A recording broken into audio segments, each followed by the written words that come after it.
Yuk dibaca dulu. Bismillahirrahmanirrahim. Bismillahirrahmanirrahim. Wa ma'un Wa'un lan banyu banyu najisun najisun kang najis. kang najis. Wa huwa Wahwa utawi banyu najis utawi banyu najis iku aladzi iku alladzi banyu palak banyu kang manjing kang manjing fihi fihi ing dalem banyu ing dalem banyu apa najasatun apa najasatun najis. najis. Wa huwa utawi banyu Wahwa utawi banyu iku dunal kulataini iku guna kulataini kurang saking rong kolah kurang saking rokolan aukana aukana utawa anane banyu utawi alane banyu iku kulataini iku kulataini rong kolah rokolan fataghayyara Fataghayyara mongko nuli rubah apa banyu mengkawuli rupa apa banyu wal kulatani Wakulatani utawi rong kolah utawi rokolan iku khamsumi atiridlin iku konsumsi 500 kati 500 kaki Baghdadiyin lan bangsa Baghdad takriban ing dalam kira-kirane fil asohi menurut kang paling sah. Nah, sekarang dengerin penjelasannya. Masih melanjutkan bab toharoh atau bersuci, yaitu melakukan perbuatan yang sholat tidak akan sah tanpa perbuatan tersebut. Alat yang dipakai untuk bersuci adalah air. Air yang bisa dipakai untuk bersuci itu air yang turun dari langit atau keluar dari bumi. Namanya mengikuti tempatnya. Kalau masih baru turun dari langit disebut air hujan. Nanti begitu mengalir di sungai disebut air sungai. Masuk ke tanah terus digali jadi sumur, air sumur. Atau keluar dengan sendirinya mata air. Atau kemudian embun, salju. Nah, itu semuanya adalah intinya itu air yang turun dari langit atau keluar dari bumi. Dengan demikian air yang keluar dari buah-buahan atau tumbuh-tumbuhan itu tidak bisa dipakai untuk bersuci. Kemudian hukumnya dibagi jadi 4. Dari 7 macam air tadi itu hukumnya dibagi menjadi 4. Pertama, suci, bisa mensucikan dan tidak makruh, yaitu air yang mutlak. Air mutlak itu air yang masih asli, sifatnya tidak berubah, namanya mengikuti tempatnya air. Kalau di sungai disebut air sungai, di sumur disebut air sumur, di kolam disebut air kolam, itu karena airnya masih mutlak. Beda kalau air itu sudah berubah, dikasih gula, walaupun satu kolam ya nyebutnya air gula, dikasih sirup, walaupun satu sumur ya sirup. Kemudian yang kedua, air suci dan mensucikan, tapi makruh dipakai untuk wudhu atau mandi, yaitu air yang dipanaskan dengan sinar matahari dan air tersebut ditaruh di tempat logam yang berkarat. Mengapa dimakruhkan dipakai di wudhu atau mandi? Karena bisa menimbulkan penyakit belang.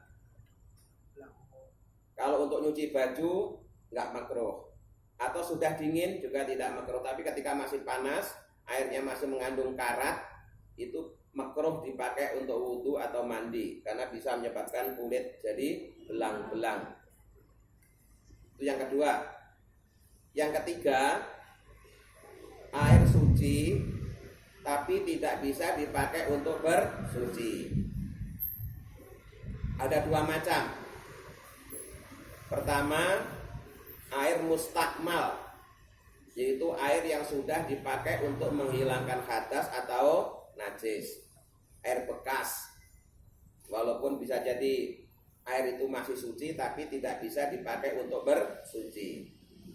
Kecuali kalau udah campur dengan yang lain dan jumlahnya banyak, ya boleh-boleh saja. Misalnya kalian wudhu di kolam, terus air yang sudah kalian pakai untuk basuh muka itu jatuh ke kolam, terus kalian ngambil lagi di kolam untuk basuh tangan dan seterusnya, itu boleh-boleh saja karena banyak. Tapi kalau khusus air mustakmal, air yang sudah dipakai itu ditampung di tempat khusus, kemudian setelah itu mau dipakai wudhu lagi, maka itu tidak sah. Ya. Yang kedua, air yang suci tapi tidak mensucikan adalah air yang berubah disebabkan oleh benda yang suci. Misalnya air dicampur dengan gula, airnya suci, gulanya juga suci. Tapi begitu dicampur, air yang tadinya tawar berubah jadi manis. Maka yang dengan itu walaupun suci, tapi tidak bisa dipakai untuk bersuci. Lagian kalau kalian wudhu pakai air gula, pasti kalian akan dirubung semut. Ya. Air dicampur sirup, airnya suci, sirupnya suci, tapi karena dicampur akhirnya rasanya jadi berubah. Mungkin warnanya juga berubah, maka itu walaupun suci tidak bisa dipakai untuk bersuci. Nah, yang keempat yang hari ini kita tulis ini, yaitu air najis. Yang dimaksud air najis ini adalah air yang kejatuhan najis dan airnya kurang dari 2 kolah. Jadi kalau ada air kurang dari 2 kolah, kejatuhan najis, walaupun tidak berubah, hukumnya air itu menjadi najis. Sebenarnya tepatnya itu bukan air najis, tapi air yang terkena najis gitu. Ya. Karena beda sebenarnya antara air yang terkena najis dengan air najis itu beda. Air najis itu contohnya apa? Air kencing itu najis. Itu air najis. Walaupun disuling diapain tetap nggak bisa suci. Udah air najis. Tapi kalau air yang terkena najis bisa jadi diproses, air itu hilang najisnya sehingga akhirnya bisa dipakai untuk bersuci. Tapi di sini walaupun kalimatnya air najis, tapi yang dimaksud adalah air sedikit yang kejatuhan najis. Baik berubah atau tidak berubah, kalau kejatuhan najis maka air itu menjadi najis dan tidak bisa dipakai untuk bersuci. Misalnya ada air 1 ember, ketetesan darah kan najis. Walaupun tidak sampai berubah, tapi kalian tahu bahwa air itu tadi yang seember itu kejatuhan najis, darah setetes, maka seember itu tidak bisa dipakai untuk bersuci. Tapi kalau airnya sekolam, ya, airnya sekolam renang, kalian kencingi, ya. Kalau cuma kencing kalian, air sekolam itu kira-kira berubah apa tidak? Tidak. Maka walaupun kalian kencingi karena tidak berubah, karena airnya banyak, itu tetap suci dan mensucikan. Ya. Jadi gini, air sedikit kejatuhan najis, berubah atau tidak berubah, airnya menjadi najis. Air banyak kejatuhan najis, asalkan tidak berubah, air itu tetap suci. Sekarang airnya banyak tapi najisnya juga banyak. 1 kolam ukuran 10 meter persegi dikencingin sama 100 orang. Nah, akhirnya air 1 kolam itu jadi bau kencing. Nah, maka yang demikian itu menjadi tidak suci, tidak bisa dipakai untuk bersuci. Karena walaupun banyak, najisnya juga banyak lagi. Nah, kecuali kalau air 1 kolam yang kencing cuma 1 orang gitu ya, itu 1 kolam kan tidak berubah. Nah,